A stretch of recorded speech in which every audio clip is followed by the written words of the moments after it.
E aí, galerinha, tudo bem? Professora Diana Faustino, dessa vez aí para fazer a nossa revisão de geografia. E aí, 7º ano, vamos embora, vamos comigo, né? Os assuntos que correspondem ao 7º ano estão relacionados aí ao Brasil, tá certo? Indicadores sociais, tá? Esse assunto tá lá na página do livro de vocês, deixa eu só dar uma olhadinha, porque aí vocês já vão, né, tanto olhando o livro como aí a gravação, a revisão e tal. Lá na página 40 do livro de vocês, que corresponde aí ao capítulo 4, tá certo? E os assuntos específicos correspondem aí aos seguintes, né? Para que servem os indicadores sociais?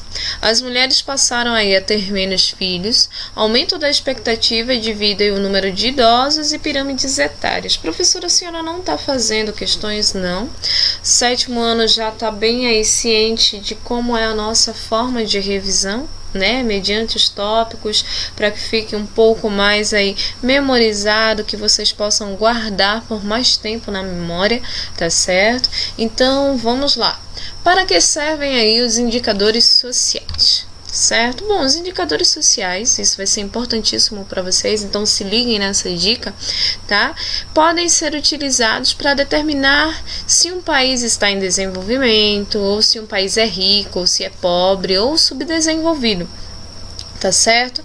Então é para isso que servem os indicadores. Eu sei que a gente às vezes escuta, tal país é rico, tal país é pobre.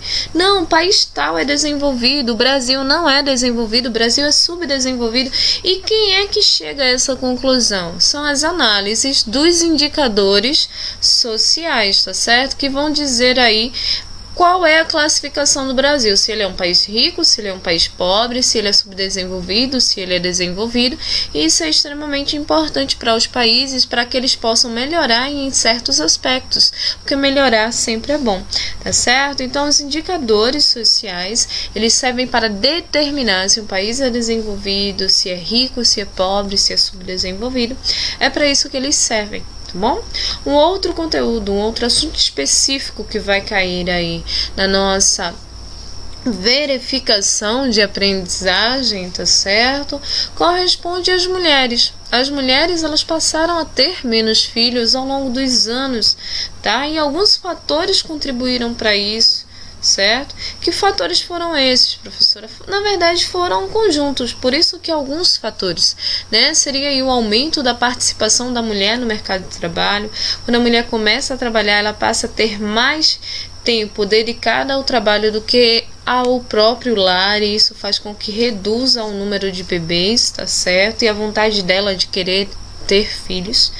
Uso de métodos anticoncepcionais, tá? Para que a mulher ela controle se de fato quer ou não ter um filho em determinado tempo, tá certo? Isso foi muito importante e revolucionário, fez com que reduzisse bastante aí a natalidade, né? O nascimento de bebês. O aumento no índice de urbanização, aí você para e pensa, o que o índice de urbanização tem a ver com isso, professora? O índice de urbanização, a grande concentração, né, nas cidades, serviços, tudo isso gera um alto custo de vida. Então as mulheres, elas passam a pensar que um filho de fato custa caro, tá certo? E isso faz com que muitas mulheres parem e pensem, né, em ter ou não filhos em determinado momento, tá certo? Isso é extremamente importante, o planejar, tá? Sem contar aí que o aumento no grau de escolaridade feminina faz com que também as mulheres, né, elas tenham filho um pouco mais tarde, elas sejam mais instruídas, elas tenham menos filhos porque custa caro. Então uma coisa vai levando a outra, tá certo? Vai virando aí algo em cadeia, tá certo, senhores? Então, dando continuidade, tá bom, ao nosso conteúdo, vamos ver aqui qual é o próximo assunto, beleza? O próximo assunto corresponde aí ao aumento da expectativa de vida e o número de idosos, tá? Então, vejam, para a gente ter aí esses idosos fofinhos, bonitinhos, né? A gente precisou aí ter uma série de fatores que precisaram ser melhorados. E que fatores foram esses, tá? Que contribuíram aí para o aumento da expectativa de vida? Seria aí, né, a melhoria de acesso, tá certo? E de qualidade de vida, acabou faltando aqui um espaço, né? Nos serviços de saúde. Professora, que conversa, os serviços de saúde não estão melhores. Bom, eles estão bem melhores do que antigamente, tá certo? Isso aí é fato. Uma coisa é o Brasil não ter capacidade para atender a toda a população humilde que tem, né? Aqueles que não têm plano de saúde, que não têm dinheiro para pagar hospitais caros e tal. Outra coisa é negar que de fato há uma melhoria no sistema de saúde, né? A gente sabe que de fato há, mas que não comporta um número quantitativo populacional, isso já é um outro aspecto, mas que de fato houve uma melhoria aí no acesso, e na qualidade dos serviços, não resta dúvida. Precisa melhorar mais, mas que houve de fato, houve, tá certo? As campanhas de vacinação, elas são extremamente importantes, né? Porque a vacina, ela vai prevenir doenças, tá? E vai fazer aí com que as pessoas vivam mais. O avanço da medicina vai ser extremamente importante, né? A tecnologia em função da medicina, a descoberta de novos métodos aí, com mais cuidado, com mais atenção, sem tanto desgaste, tá? O aumento da escolaridade. Professor, o que é que o aumento da escolaridade tem a ver com isso? Tem a ver com o fator qualidade de vida. Uma pessoa instruída, ela consequentemente vai ter aí prevenção de doenças como diabetes, pressão alta e outras doenças, tá certo? Para que as pessoas tenham uma consciência, para que não morram rapidamente, tá? E isso está relacionado ao alto índice de escolaridade também, faz manter a mente, né, ativa, faz trabalhar, o acesso às informações, isso aí vai ser extremamente importante, tá certo? Que faz com que haja a questão do cuidado, da prevenção, né? E os veículos de informação, eles são extremamente importantes nesse sentido, tá bom? Então, quais seriam aí os fatores que contribuíram para o aumento da expectativa de vida, né? Para que a população envelhecesse, lembrando que nosso foco aqui é Brasil, seriam todos esses, né? Seria aí a melhoria do acesso à qualidade de vida, a qualidade dos serviços de saúde, as campanhas de vacinação, a prevenção de doenças, não é isso? Os avanços aqui da medicina, o aumento da escolaridade e o acesso às informações. Então, todos esses fatores contribuíram aí para o aumento da expectativa de vida, certo? Vamos falar sobre elas, as pirâmides, né? O que seriam, professora, pirâmides aí etárias? As pirâmides etárias são indicadores populacionais, então pirâmides etárias estão relacionadas à distribuição da população, tá certo? Que por meio de gráficos, tá, permite aí a análise da dinâmica da população, se tem mais, se tem menos, se tem mais mulheres, se tem mais homens, se tem mais crianças, se tem mais velhos, enfim, tá dividido aí por sexo, de um lado homens, de outro lado aí mulheres. Lembrando que a pirâmide etária do Brasil ainda é uma pirâmide assim muito de base larga. Isso significa dizer que nascem muitos bebês, tá certo? Consequentemente aqui, olha, os idosos são menos, mas a gente viu que a coisa já está mudando. Essa pirâmide é uma pirâmide de 2010, é um gráfico de 2010. Nós já temos aí mais 10 anos acima, tá certo? É claro que não há uma mudança brusca, mas há uma leve mudança aí alteando aqui, ó, para as áreas do topo dessa pirâmide, beleza? Que corresponde aí aos idosos, ao grupo de idosos, tá?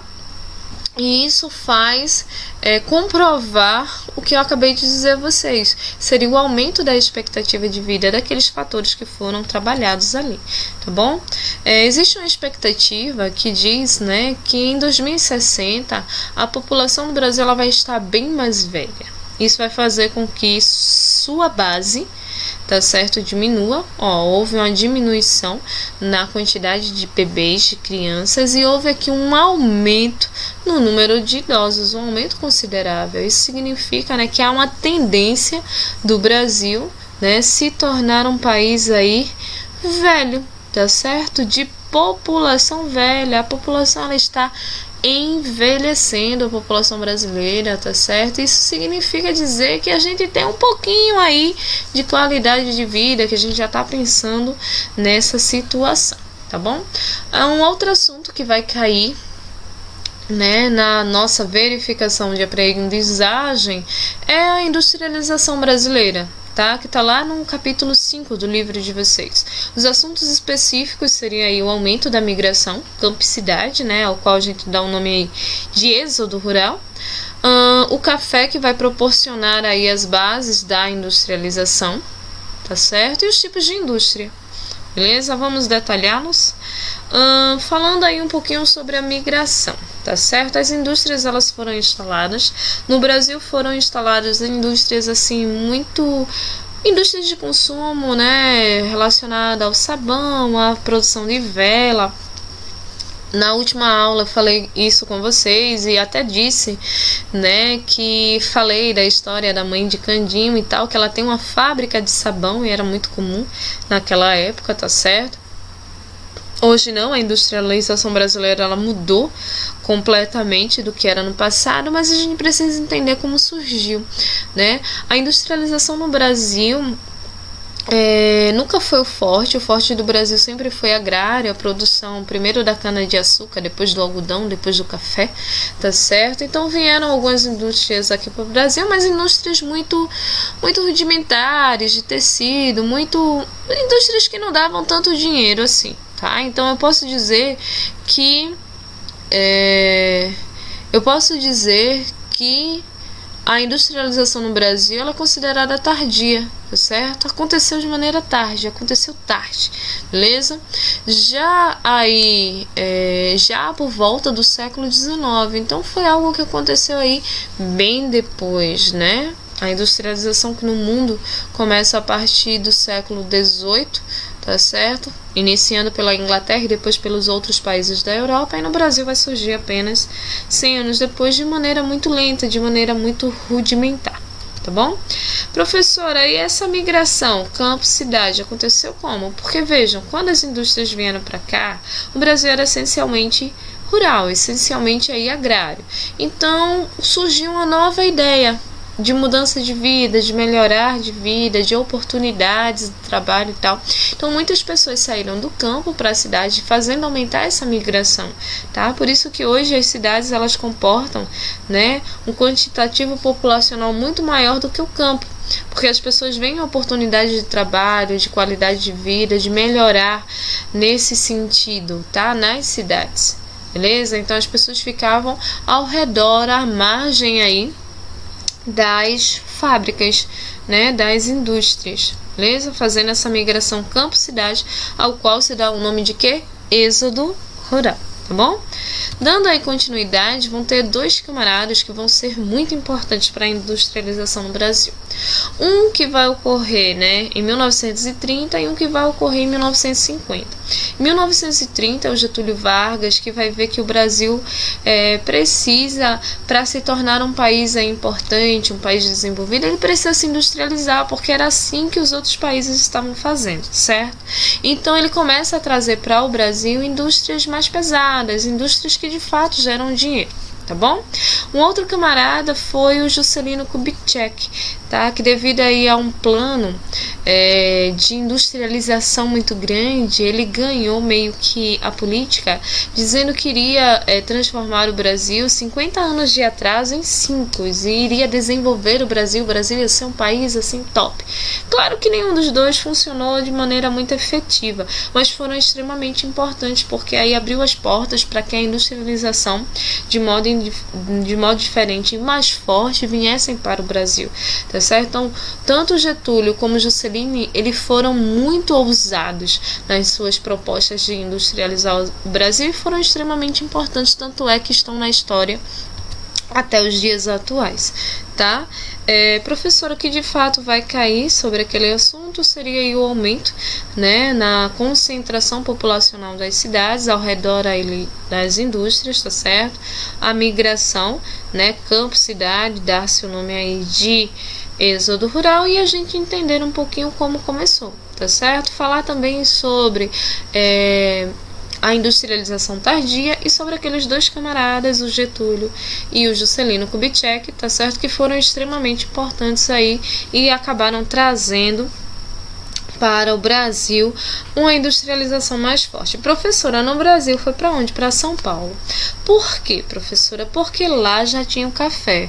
E o café meio que deu as vindas à industrialização, porque era um ambiente ao qual a industrialização, ela conseguia, a indústria, né, a fábrica, ela conseguia se adequar, porque lá já tinham ruas, as ferrovias, né, já estavam perto de portos importantes, tá, para ser levados produtos daqui para outros países. Então a região de São Paulo foi a região que mais se desenvolveu, porque era uma região muito forte na produção do café, e o café recebeu aí de braços abertos a indústria, né? Foi quem melhor recebeu a indústria, porque tinha condições para isso, em termos de estrutura. As estruturas deixadas pela produtividade do café fez com que aquele ambiente fosse um ambiente ideal para instalar as indústrias no momento em que chegou no Brasil, tá certo? Tipos de indústria. As indústrias, elas são divididas, tá certo, em indústria de base, indústria extrativa, né, ou extrativista, indústrias de bens de capital, indústrias de bens intermediários e indústrias de bens de consumo, certo? Professora, eu pensava que a senhora ia colocar aquele quadrinho que tem lá no livro da gente, né? De fato, lá na página 57 tem um quadrinho que vai explicar um pouquinho sobre os tipos de indústria, mas aí eu não encontrei um quadro que satisfizesse aí o que eu queria passar para vocês, tá certo? Por isso que eu trouxe aí de maneira detalhada, tá? As indústrias de base, o que são? Como o próprio nome está dizendo, são a base. São elas que vão fundir o ferro para fazer aquelas estruturas grandes de ferro. São elas que vão aí extrair o minério para fazer o cimento, para fazer concreto, para fazer essas coisas. Por isso que o próprio nome está dizendo, indústrias de base, tá? Ferro, alumínio, essas coisas que serão necessárias para outras indústrias fazerem aí as suas máquinas, tá? Fazer aí as suas grandes, megas estruturas e tal. Por isso que o nome dela é indústria pesada, porque ela vai trabalhar aí com o primário, extraindo e fazendo algo que vai dar suporte para as próximas indústrias construírem máquinas, por exemplo. Antes da máquina tem que ter o que? O ferro, o alumínio, né? Metais fundidos para poder a máquina existir. Tá certo? Então as indústrias de base também são chamadas de indústrias pesadas, tá? Elas ou indústrias de bens de produção, né, que vai envolver aí as indústrias extrativistas e de bens de capital, beleza? Por quê? Porque a extrativista, ela vai precisar tirar o petróleo, por exemplo, para que a indústria de base transforme o petróleo em gasolina, em gás, em álcool, em plástico, tá certo? A indústria extrativista, como o próprio nome está dizendo, ela extrai, ela retira aí da terra, tá, a matéria-prima para transformar em alguma outra coisa, que é a indústria de base que vai fazer isso. Indústrias de bens de capital, tá? Essa indústria, ela já passou pela indústria extrativista, que retirou a matéria-prima, ela já passou pela indústria de base, que transformou a matéria-prima em algo, e ela agora vai fazer o que? Equipamentos. Ela vai fazer o que? Máquinas, tá certo? Para dar suporte a outras indústrias de funcionarem, beleza? Indústrias de bens intermediários, professora, são indústrias de parafusos, de parte do processo de montagem, tá bom? Parte do processo de montagem, como assim, professora? Vejam aí na própria imagem, né? Eu tenho uma montadora de automóveis. O automóvel, ele é construído em um só lugar? Não, ele vem em peças de vários lugares. E a montadora, ela fica responsável somente por montar o automóvel propriamente dito. Tá? Logo, essas indústrias que fazem uma parte do produto, né, um parafuso, a carcaça, os pneus, blá, blá, blá, são indústrias de bens intermediários, tá certo?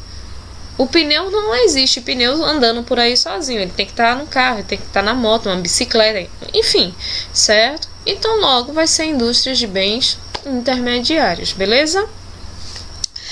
São exemplos aqui, ó, peças de automóveis, máquinas, motores, computadores e etc. A Musashi, por exemplo, a Musashi é uma indústria de bens intermediários. Ela produz peças para motos, para outras outras máquinas e tal, tá certo? Mas só produz as peças e não a máquina e não a moto. Logo, ela é classificada como indústria de bens intermediários. E essa daqui vai ser a indústria que mais está ligada a gente, tá certo? Porque ela vai ser a indústria de consumo, compra, né? O próprio nome já está dizendo consumo, comprar, beleza? Então, a indústria de bens de consumo, ela está dividida em duas: bens duráveis e bens o quê? Não duráveis, tá certo? Onde aí os bens duráveis são móveis, veículos, eletrônicos, eletrodomésticos, coisas que vão durar aí uma boa quantidade de tempo, tá certo? E indústrias de bens não duráveis, que são os produtos alimentícios, calçados, roupas, cosméticos, essas coisas. Aqui nós temos uma imagem, né, de bens de produção de bens duráveis, tá? Como máquinas, isso aqui são um monte de máquinas de lavar, beleza? Indústrias de bens de consumo duráveis. Já que nós temos uma outra imagem que vai relatar pra gente um pouquinho sobre os bens de consumo não duráveis, tá certo? Aqui eu tenho leite, por exemplo, né? Então é um alimento, se acaba rápido, então nós temos que comprar constantemente, beleza? Então, indústrias de bens duráveis são aqueles produtos que a gente não precisa estar comprando o tempo todo, mas indústrias de bens não duráveis são aqueles bens que a gente consome rapidamente e no próximo mês temos que fazer o quê? Comprar de novo, tá certo? Com isso, acaba aí a nossa revisão. Espero que tenha ficado claro para vocês o que de fato vai cair aí na nossa verificação de aprendizagem, tá certo? Para vocês, um beijão, fiquem com Deus e até a próxima. Tchauzinho!